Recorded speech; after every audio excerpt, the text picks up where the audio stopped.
Mr. Jaishankar, India has more of a multiple choice mindset. Would that be right? From non-alignment to, I think you may have called it, or somebody else called it, all alignment. So you can pick and choose alliances, but you can also pick and choose topics. On Russia, for example, you still buy Russian oil. Is that okay with your counterpart from the US? Everything is, your relationship is fine, you can do whatever you want, whenever you want? Okay, first of all... I mean, you're sitting next to each other. No, so. First of all, delighted to be here. And I couldn't find a better set of people to be with on the stage. So thank you for whoever put us all together. Your question, do we have multiple options? Answer is yes. Is that a problem? Why should it be a problem? If I'm smart enough to have multiple options, you should be admiring me. You know, you shouldn't be criticizing. Now, is that a problem for other people? I don't think so. I don't think so, certainly in this case and in that case, because look, we try to explain what are the different pulls and pressures which countries have. And it's very hard to have a unidimensional relationship. Now, again, different countries and different relationships have different histories. If I were to look, say, between the US and Germany, it is rooted, you know, there's an alliance nature to it. There's a certain history on which that relationship is grounded. In our case, it's very different. So I don't want you to even inadvertently give the impression that we are purely and, you know, unsentimentally transactional. We are not. You know, we get along with people, we believe in things, we share things, we agree on some things, but, you know, there are times when, you know, when you're located in different places, have different levels of development, different experiences, all of that gets into it. So life is complicated, life is differentiated. And I think it's very important today not to reduce the entire complexity of our world into very sweeping propositions. Yeah. I think that era is today behind us. Yeah. So I agree very much with what Tony said, which is good partners provide choices. Smart partners take some of those choices. But sometimes there will be choices on which you say, well, you know, I think I'll pass up on that one.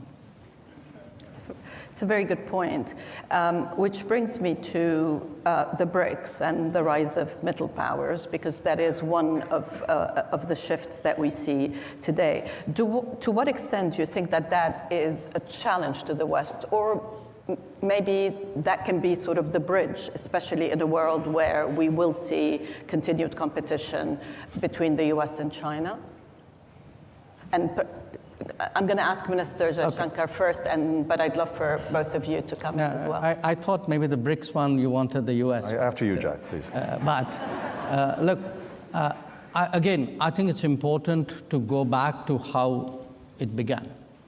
The BRICS started in an era where Western dominance was very strong. The premier gathering of the world was the G7. And you had a number of significant powers in the world who felt that, well, they were not part of the G7, but maybe they also brought value to the table by sitting and discussing with others. So in a sense, you had a collection of these countries. It was originally 4. South Africa joined later. If you look at it, it's a very interesting group because it's geographically as disparate as it can be. Yet it is bound by the fact that these discussions we've had over a decade and a half have been very useful for all of us.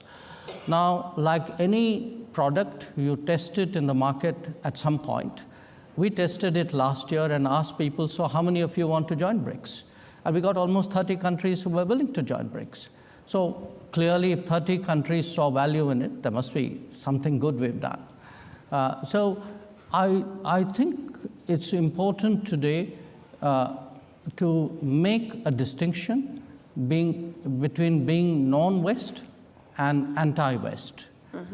I would certainly characterize India as a country which is non-West, but which has an extremely strong relationship with Western countries, getting better by the day.